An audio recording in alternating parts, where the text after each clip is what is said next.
Hey, can everyone hear me? I'll just check on the iPad to make sure the sound is there. Yep, we have sound. Welcome.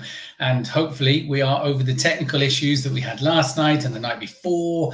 But the boys have been complaining about the internet tonight, so I'm not sure how good it's going to be or whether it's going to be flaky, because they're used to playing Fortnite and streaming and all that kind of good stuff. And they were complaining about it, so I'm not sure how good it's going to be. But it's been a busy week off work, and I've been entertaining the kids for half of the week. I've been entertaining family for some of it, and loads of other stuff going on. So been busy, and I'll go back to work for a rest next week. But if you are watching the live, drop me a hashtag live. If it's a replay, hashtag replay, and let me know where you're dialing in from and what the time zone is where you are also. And yeah, I don't know if you can also see, but typically big spots come out on my nose, and these things happen, don't they? So I'll give it a few more minutes and let people jump on. Hey, drop me a message, whoever's jumping on, because I can't actually see in the stream who it is that's diving on. But let me know who you are, where you are, and what time zone it is. So yes,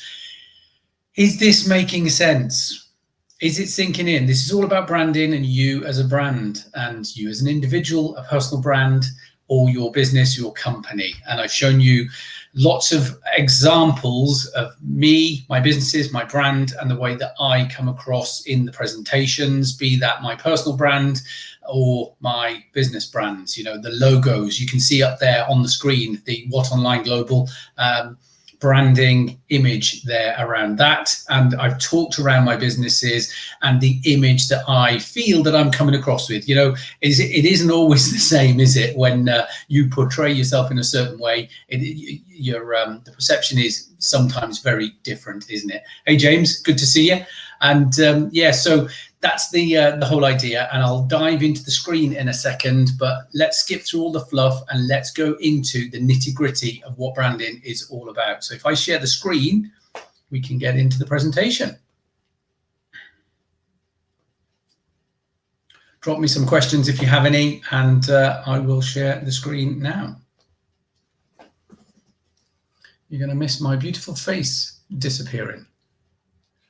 Okay, so this is the feedback from the last couple of nights, and it's been insane. So if you haven't seen the first 2 days, then jump onto those, because got some really great feedback. You know, awesome. Derek Chun, big shout out to all of these people that have made the effort and the time to watch. So awesome training. I remember you commented on my post about 2 days ago about this, came back to check it out, hashtag replay, great job. Pure value, powerful stuff. Love the tagline, stand out from the crowd. Many claim to teach this, few actually teach it. Thanks for delivering the goods. Powerful stuff. Value bomb, great stuff, and very great. So that's some of the feedback. And if you haven't watched the other two from Wednesday and Thursday, watch those, because it all makes sense when you piece it all together. The 7-step strategy of the branding strategy. Oops, next one. Right, so here we go.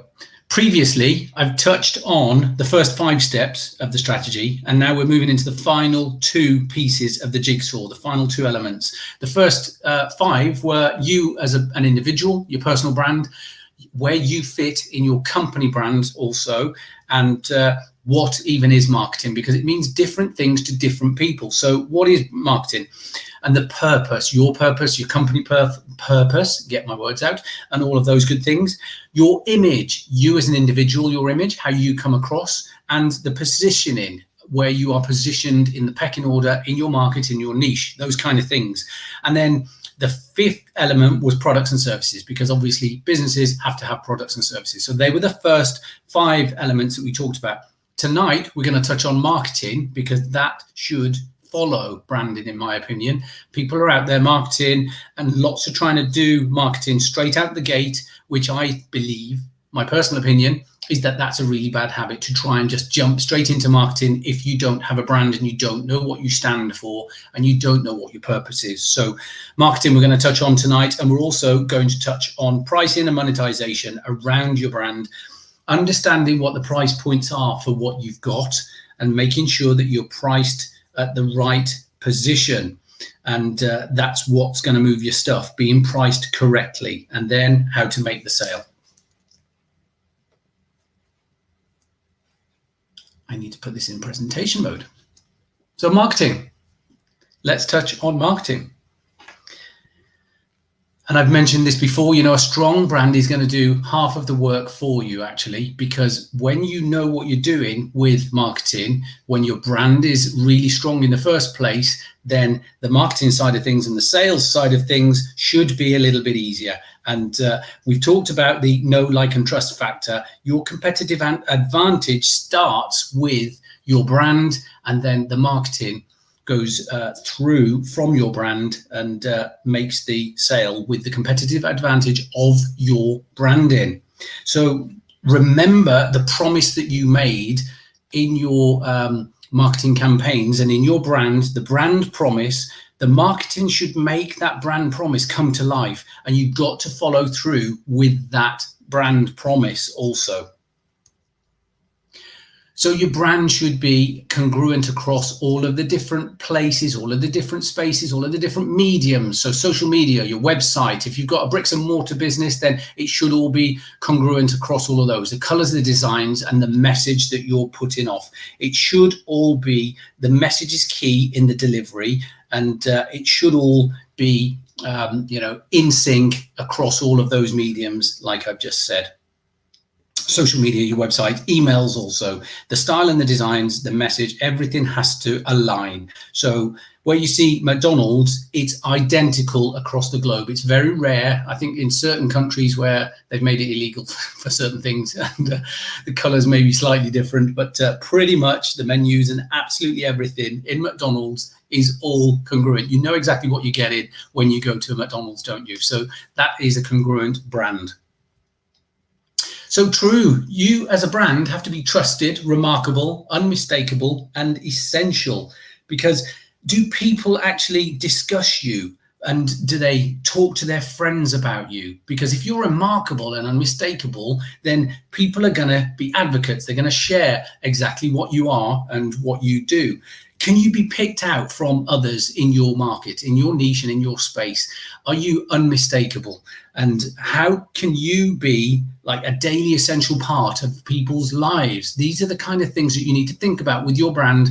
How can you be true in somebody else, in your potential audience's minds, and make sure that you follow this acronym? Be true, follow true, trusted, remarkable, unmistakable, and essential.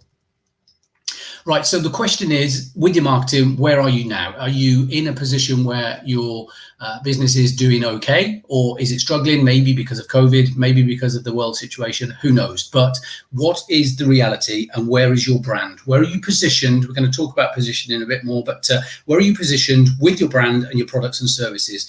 Because the products are produced by the company, but your brand is actually created by the hearts and minds of the clients. So think about that, because if your brand gets into the hearts and the minds of the client, then you're already halfway there. You're sold. Your marketing's making the sales because of a strong brand.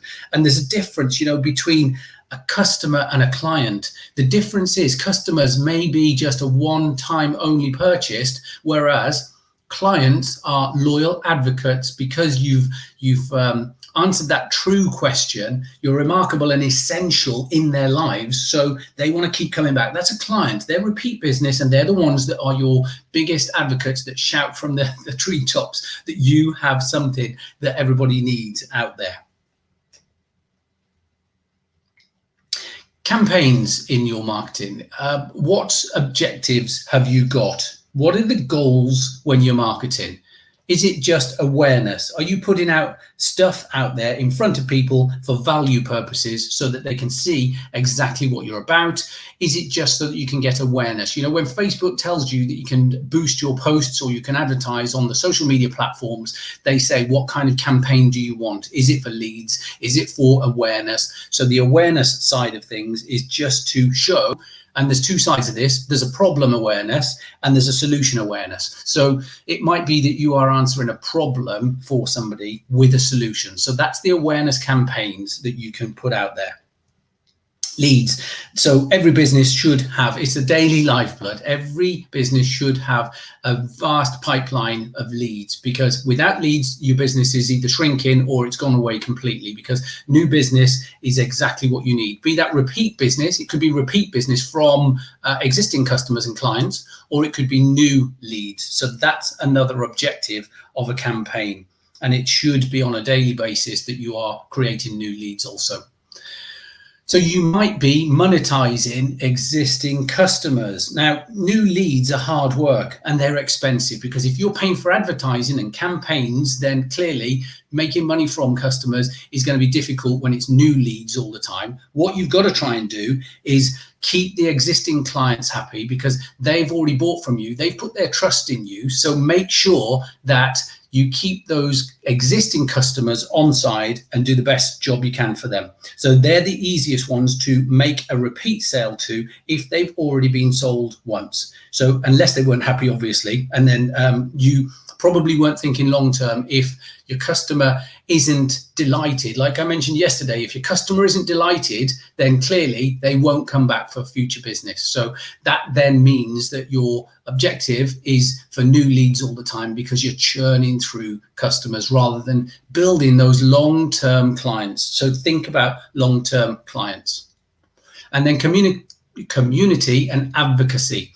So here, if you've got those loyal customers, then they'll come back time and time again, and they'll talk about you to their friends, and they'll be really pushing your business. That's marketing, and it's not even you doing that marketing. So where someone else sees what you've got, and you build that kind of community in the area that you work, maybe, or in the local area. If you're a local business, it might be an online community in a social media community, or it might be, you know, in the local area that you live. So get those advocates of your brand and of your business, and then you're going to make a brand in the area that you work.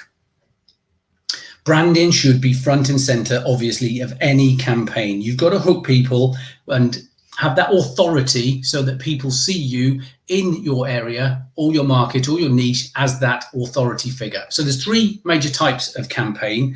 And the first one is new leads and customers. So we're going to talk through that first. So the acquisition is to raise awareness of a problem that they've got. So new leads and customers, the campaign that you put out there is to show them that you have a solution and you can actually solve a pain point or a challenge or a problem and answer the questions that they've got with your products or services. So monetization then, obviously, that follows the awareness campaign, because if you are trying to make money before you've even got the leads, then that's clearly not going to work. So you need the leads and the customers first before you can then turn that into money, obviously. So you need to make sure that the campaign, if your marketing campaign is awareness first, then the monetization has to follow that, obviously. And then once you've got those people, the new customers, you've got to keep them. So the fortune's in the follow-up, really. And this is a big online marketing mantra, where the fortune is in the follow-up, because if you keep those repeat customers and advocates coming back, then that's where you're going to build a big business, where you've got repeat customers and raging fans that love what you do, and they'll buy many times over from what you're doing. And then they'll also want to promote, as we've already said above, the advocates of your business, they'll want to promote for you also. The strongest position possible is via an exceptional brand. So make sure that your brand is absolutely critical and a critical part of your marketing too. Right, so pricing and monetization, here we go. Don't try and be the cheapest, because you've got to sell a lot more widgets. If you sell widgets and you're the cheapest on the market, you've got to sell thousands of widgets to make a decent amount of money. Whereas if it's something that's a higher priced ticket offer, then clearly you don't have to sell as many. So it's quite simple, really, but you don't have to be the cheapest on the market. So if you are, the other thing is, if you're selling something that somebody who's similar to you sells, but they've got a really strong brand, then you're going to struggle to compete with them also. So just make sure that if you aren't competitive in the pricing, then there's something that you need to add value above whatever the competition is offering. So if you're competitively priced, how do you stand out? And again, we talked about that in last night's video. How do you stand out from the crowd?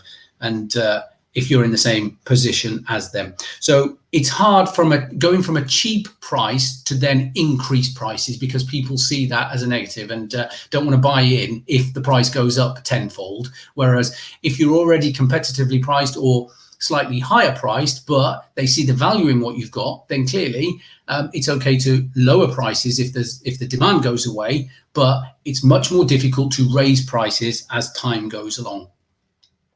So value dictates the price. What we say, so here's the example, right? Gucci handbag.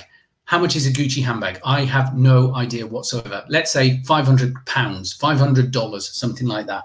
What's the difference between that and the handbag from, I don't know, one of the cheaper stores? And that's £20, £40. There's not a lot of difference, I would say. They're probably made from the same material in the same place, but the one's got the Gucci label on. So that is all about branding, isn't it? Now, that people perceive the value in that Gucci handbag. Others won't pay that price because they just think it's ludicrous, but people do. Gucci's in business and has been in business for a very long time because people love that brand. So this is the difference, you know, between a Walmart special and a Gucci handbag, and someone believes that they've got value from both of those handbags. So value dictates the price that people are willing to pay. Think about that with your business and think about where your value is in what you have to offer.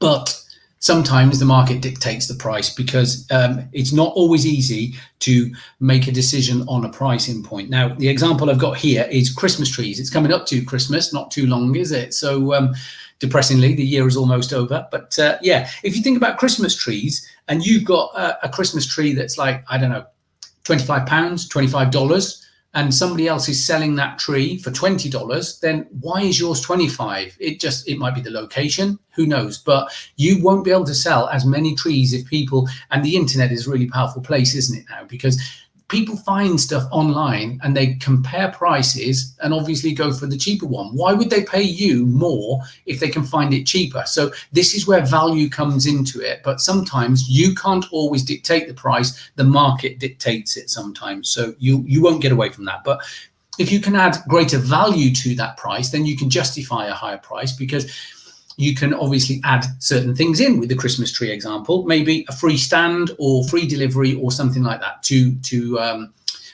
show that you can justify that higher price. Okay, where are you perceived in the market? We talked about this as well with positioning. And if you are perceived as a market leader or an influencer, then clearly you can have a premium on your brand. If you're a strong brand, you know, you can price yourself higher. So if I think about politicians, you know, the amount of money that they charge for speaking. I do presentations in the area where I live, and I do it for free. But there's people like Tony Robbins, Gary Vaynerchuk, and others, you know, politicians that go on stage and earn 20,000, 40,000 for a 45 minutes, a 1 hour slot. So they're perceived as those market leaders and influencers, so they can command that price. And it's simple economics, really, and you can't begrudge them. They're obviously perceived as those leaders, so they can command that price. Okay, here we go. Easiest money is from those that have already put their trust in you. I mentioned this just before now also, because if your primary goal in business, obviously, is to make money, clearly.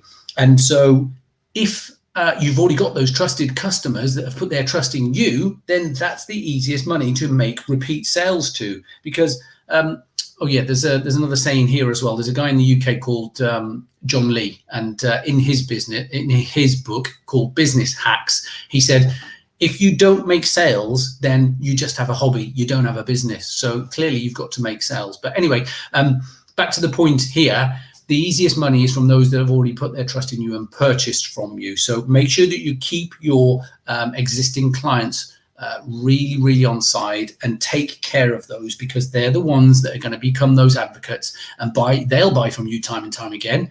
And they will then be an advocate of you and your brand, and talk about you to their friends and family also. I'm just going to have a quick drink, and obviously, if you are on, drop me some questions in the comments box, and hashtag live if you're on the live. That I know I can see people on there, but I don't know who it is exactly. But yeah, drop me a hashtag live if you're on. Drop me any questions if you've got any, and then I'll have a swig of water and we'll carry on. Hey John, good to see you.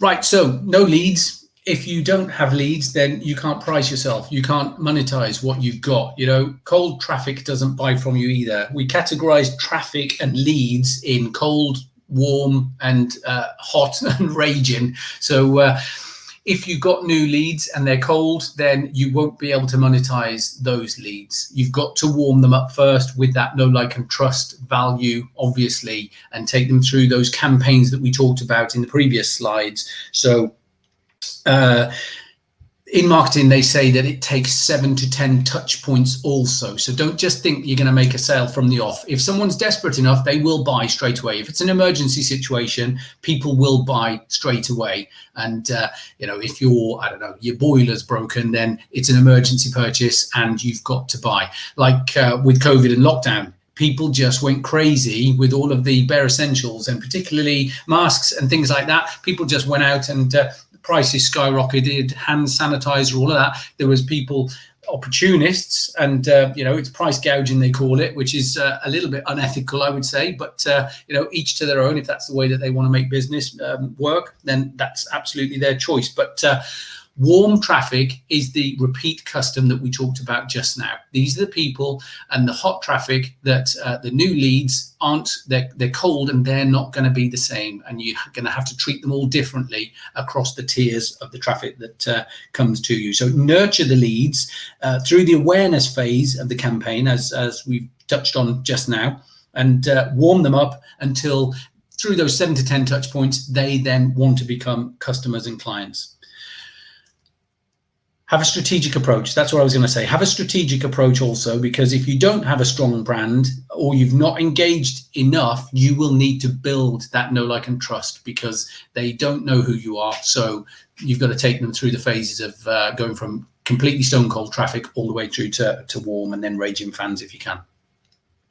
So understand existing clients' wants and needs to be able to sell again. What does that mean? So if they've already bought from you, it's easier to track the metrics of what they bought. And then if it's something that they're likely to buy a second time round, then they'll already be warmed up. If it's a one-off type sale, then you'll struggle to sell them something again unless it breaks. But yeah, if it's something that could be part of a service, I don't know, if you are a plumber and you can do a boiler service on an ongoing basis, that's the kind of thing where it's a repeat custom. So delight your customers, and then they'll come back to purchase more and more, and make offers that are similar to what you've previously offered, but not exactly or entirely the same. So it's about packaging stuff up such that they'll come back time and time again. That's what the idea of repeat custom is. So for example, if they bought something to do with weight loss before, if you're in the health and fitness niche and industry, and they bought something to do with health and fitness and weight loss, then don't try and sell them a weight loss program. Try maybe a program or a fitness regime around tighter abs, or something like lose belly fat fast with these products, something like that. Sell results also. Don't try and sell your product, sell the results that they're going to get. We touched on this last night. You know, features aren't what people buy. They're not logical when they look in to buy something. It's emotional. When someone wants something, you've got to appeal and evoke their emotions. Be consistent across your brand message. I've already touched on this in the previous slide as well, because you've got to ensure that the message that's going out there and the methods that you are putting them out there, like, for example, emails or face-to-face conversations, things like that, the message has to be consistent, and it shouldn't be a shock to them. If they know what you provide and supply, then if you come out with a price that then really shocks them, it's very unlikely that they're going to buy from you. So make sure that the message is consistent and your brand is consistent also. So when someone, for example, is in the trade of doing, I don't know, window cleaning, for example, But they then turn around to you and say, actually, we can do garden tidying and garden cleanup and landscaping and things like that. Well, that's a bit of a shock, isn't it? It's away from their specialty. So why would they want you as a window cleaner to then potentially do their garden? I don't know. Sometimes it doesn't work. So that's what you've got to think of. Make sure the brand message is consistent of what your core meaning is and what your core purpose is for your brand. Right, so here's an example. Now, I don't think my cousin is on this call, but Steve, hey, shout out to Steve if you watch the replay. He's in the DJ business and in the DJ game. So we talked recently about something that he's excited, really exciting, what he's launching. But we were talking about DJs and where they price themselves, because along the left axis there is competition. And in the DJ space, there's a lot of DJs that earn £100 to £500 per night. But at the other end of the scale, and that's the competition levels, the competition obviously goes up at the lower price points. Now, the horizontal scale goes across. And as you can see, at the right-hand side there, you've got the likes of David Guetta, Avicii, well, not so much now, rest in peace, Avicii, but Pete Tong and people like that. Huge DJs that are priced in the millions for their shows. Now, Steve and I talked about the market that he was targeting were in the kind of 100 to 500 mark, maybe higher, but that's where you've got to know where your market is. So if you're the same as everybody else, then clearly the competition is going to be really high. So you've got to stand out somehow. And with a good brand, it's possible to stand out, and then you can slide down that scale to become more expensive, and there's less competition with a strong brand. I think that's the purpose behind this. You know, I talked, I can't remember if it was day one or yesterday, about the blue ocean, red ocean, because the red ocean is obviously where everybody else is swimming, and that's where the biggest competition is. So the further you move across to the right, your price goes up, but there's less competition. And with a strong brand, that's exactly where you want to be heading. Think about your own products and services. Where do you sit? Where is it on that scale? Take away the DJ example, but where is it that you sit on that scale, and where do you price yourself? Are you way out there with the influencers and with the leaders, really expensive? And that's not a problem because people pay it. Like we said about Gucci handbags and things like that, people are paying for this. People pay for designer stuff, and they pay for coaching, thousands and thousands for coaching and all different kinds of things. But where do you sit? Are you in a red ocean where there's lots of competition, or in the kind of low competition but high price? And the other thing to talk about with pricing and monetization is a value ladder, because you've got ascension, you've got cross sells, you've got down sells, and other different types of sales in a value ladder. And if you don't know what this is, I'm not going to go into too much detail now. But for example, if you are that plumber and you do a boiler service for someone, then why not offer them a system clean at the same time? So that is like a cross sell at the same time. If someone phones you up to do a boiler service, don't just go there, do the boiler service and walk out. Think about how else you can help them and solve their problems. Winter's coming up, so do you want your system more efficient for the winter? Well, let's do a flush, let's do a clean on it. These are all the kind of things that they might not have been thinking of before you turned up, but this is the value ladder that you've got to think about when you're pricing and making money from your business. That value ladder. And with a strong brand, as we've already said many times, then you are going to get much more than just one-off sales. You're going to get that repeat business because you've built that reputation also. People are getting a bit peed off with funnels and upsells, cross sells and all that kind of thing now. So yeah, you have to be careful with that you're not overselling. But clearly, if you're solving problems for people, then that's going to work really well. Okay.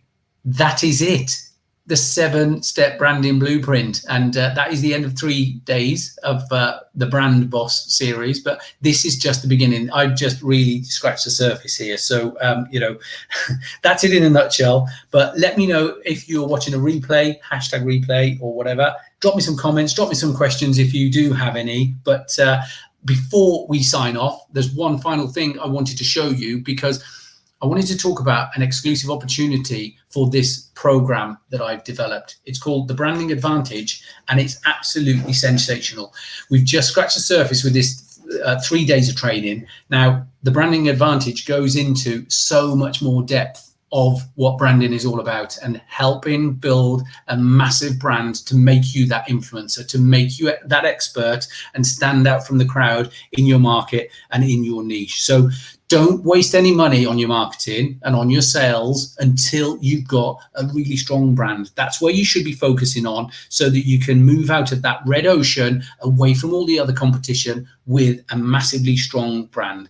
And with this program, I'm going to walk you through hand in hand. It's not just a course, it's a program where we're going to work through application of learning the brand and building your brand, and then applying it and implementing on all of that. So that's exactly what you've got, John. And so this is where we're going to go. And it's not just a course that you won't complete. You're going to see the transformation going through this program. You're going to be made this offer only once. It's a limited time thing because I've got students in there already, and so I want to give them the best opportunity to build their brands, but it's going to be, you're only going to see it once. So this is seriously, you won't find any better way to expand your business and shortcut the growth that you're looking for in 2020 and through 2021 and for the long term. Building a brand is about the long term, like I mentioned previously. So this is exactly what I'm focused on with this program. And it's going to be a limited amount of entry, as I've said, and the price is just stupid. So if you're interested, you need to get in touch with me, because the price is the offer and the opportunity is going to go away very soon. So make a decision, drop me a message and let me know that you want more information on the Branding Advantage program. And so I'll send you details. And then if we qualify to actually work together and build your brand together, then it's going to seriously move the needle massively on your business. And when you see it, I think if you saw what was on offer, you'd expect it to cost thousands and thousands, but you'd be really, really pleasantly surprised, because it doesn't cost that. And if you are actually worried about the cost and the investment for your business, then clearly you don't value your brand. So think about your brand, think about what you need to do to scale it to the next level. And I'd love to send you and give you more information around the Branding Advantage program. But that's it. The 3 days training is done, and I just wanted to get that in front of you before we sign off. So let me know if you are interested in the Branding Advantage program. It's just insane. And we've only just scratched the surface in this 3 days of training, and the Branding Advantage goes so deep into a lot, way more than this. It's taken months and months of research to pull this together. Okay, drop a comment. Show me if you are interested, or drop me a direct message and let me know, and we'll talk further about it. But without further ado, I'll let you sign off and get on with your weekend, and I'll talk to you soon. Have a great weekend.